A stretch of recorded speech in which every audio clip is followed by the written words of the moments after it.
Shalom, selamat pagi Bapak Ibu, rekan-rekan yang dikasihi dan yang diberkati oleh Tuhan Yesus. Kembali di pagi hari yang indah ini melalui program Motivasi Pagi, saya menyapa dan menjumpai Bapak Ibu Saudara semua. Kebenaran firman Tuhan yang hendak saya bagikan saat ini terambil di dalam 2 Korintus pasal yang kelima ayat yang pertama, yang berbunyi demikian. Karena kami tahu bahwa jika kemah tempat kediaman kita di bumi ini dibongkar, Allah telah menyediakan suatu tempat kediaman di sorga bagi kita, suatu tempat kediaman yang kekal, yang tidak dibuat oleh tangan manusia. Amin. Bapak, Ibu, Saudara yang dikasihi oleh Yesus Kristus, melalui bagian firman Tuhan ini, Paulus hendak menjelaskan soal tempat kediaman kita. Menurut Paulus, terdapat 2 jenis tempat kediaman, yaitu yang pertama kediaman yang ada di bumi, dan yang kedua tempat kediaman yang disediakan Tuhan di sorga. Ia berkata bahwa jika kemah tempat tinggalnya di bumi dibongkar, maka ia akan mendapat kemah tempat tinggal yang lain, yaitu yang lebih baik karena berada di sorga. Artinya, tempat kediaman yang ada di bumi, baik itu rumah dan tubuh itu sendiri, sifatnya sementara, bisa dibongkar, bisa mati. Tetapi tempat kediaman yang ada di sorga sifatnya kekal sampai selama-lamanya. Rekan-rekan yang diberkati oleh Yesus Kristus, bagi Paulus berbicara tentang tempat kediaman itu sangat penting. Menurutnya, manusia yang memiliki tubuh jasmani ibarat sebuah kemah tempat tinggal di bumi. Istilah kemah di bumi menunjuk kepada tubuh orang percaya di bumi atau kehidupan orang percaya di bumi.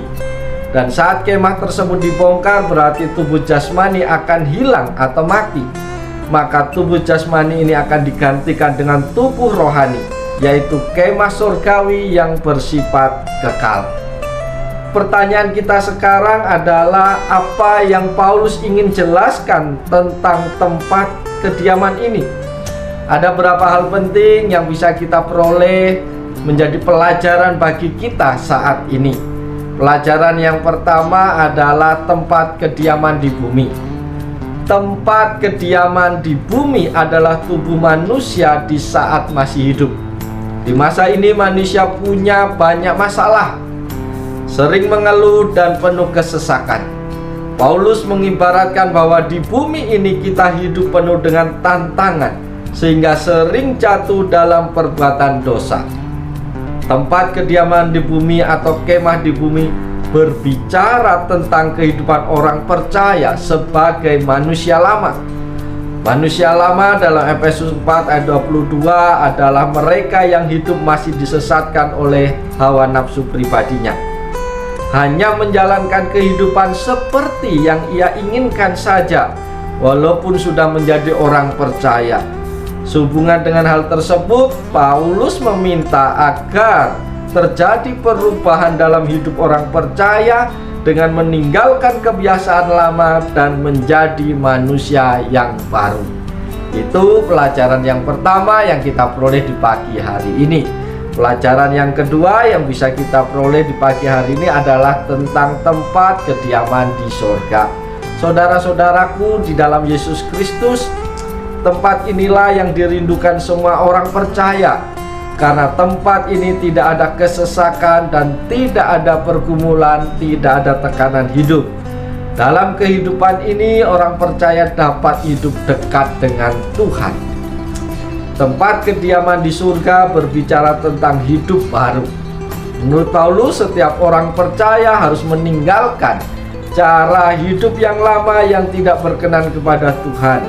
Dalam Kolose 3 ayat 9, Paulus memberi nasihat agar setiap orang percaya jangan saling mendustai satu dengan yang lain, sehingga harus menanggalkan manusia lama serta kelakuannya yang tidak berkenan kepada Tuhan. Amin. Itulah pelajaran yang kedua yang kita peroleh di pagi hari ini.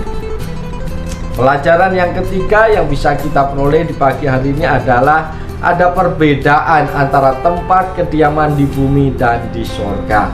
Saudara-saudaraku, di dalam Yesus Kristus, banyak orang Kristen ingin mendiami tempat kediaman di sorga, namun tidak mau menanggalkan kemah yang di bumi.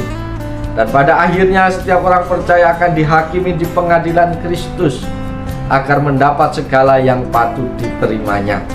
Paulus mengingatkan kepada orang-orang Kristen di Korintus agar mau berubah kelakuannya, agar bisa berkenan kepada Tuhan.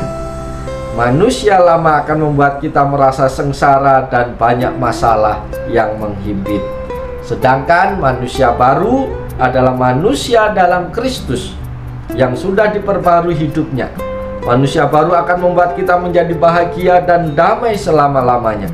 Paulus ingin menyampaikan kepada semua orang percaya di Korintus bahwa hidup adalah Kristus dan mati adalah keuntungan. Karena mendapat kemah tempat tinggal yang kekal tanpa ada kesulitan dan kesesakan hidup. Karena itu, persiapkanlah tempat kediamanmu yang abadi di surga, yang akan menjadi tempat perhentianmu dalam kekekalan.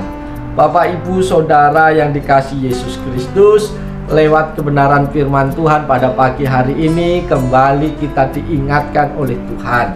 Kembali Tuhan berbicara kepada kita, siapapun engkau, sehat, kuat, tidak pernah sakit, banyak uang, tapi engkau harus tahu bahwa engkau tidaklah abadi. Suatu saat engkau pasti mati. Suatu saat engkau akan meninggalkan segala yang ada di dunia ini. Maka kalau engkau sayang dengan rumah, tempat kediamanmu yang di bumi yang kau bangun sedemikian rupa, engkau sayang karena itu tempatmu. Apalagi tempat kediaman kita di surga jauh lebih megah karena itu buatan Allah. Itulah seharusnya tempat yang paling kita rindukan. Oleh sebab itu persiapkanlah hidup kita bukan sebatas hidup di dunia yang fana ini, tapi persiapkanlah hidup kita yang kekal, yaitu hidup bersama dengan Tuhan. Oleh sebab itu saudara-saudaraku yang dikasihi Tuhan, sehebat apapun engkau saat ini, janganlah sombong, janganlah memegahkan diri. Ingat bahwa pada akhirnya kita semua akan meninggalkan segala sesuatu yang kita banggakan di dunia ini, dan kita menghadap tahta pengadilan Kristus. Oleh sebab itu, mari hari ini kita jalani seluruh kehidupan kita, aktivitas kita dengan penuh tanggung jawab di hadapan Tuhan. Karena segala sesuatu yang kita lakukan, segala sesuatu yang kita pikirkan, segala sesuatu yang kita bicarakan, semuanya membutuhkan pertanggungjawaban di hadapan Tuhan. Oleh sebab itu, mari dengan sukacita kita jalani hari ini dengan hidup sungguh-sungguh takut akan Tuhan. Ialah hidup kita menjadi berkat. Kita persiapkan hidup kekekalan itu mulai saat ini. Maka hidupmu akan menikmati pengalaman-pengalaman hidup yang indah bersama dengan Tuhan. Oleh sebab itu, selamat pagi, selamat beraktivitas. Mari kita lakukan, kerjakan suatu tugas tanggung jawab kita sepanjang hari ini dengan penuh tanggung jawab di hadapan Tuhan.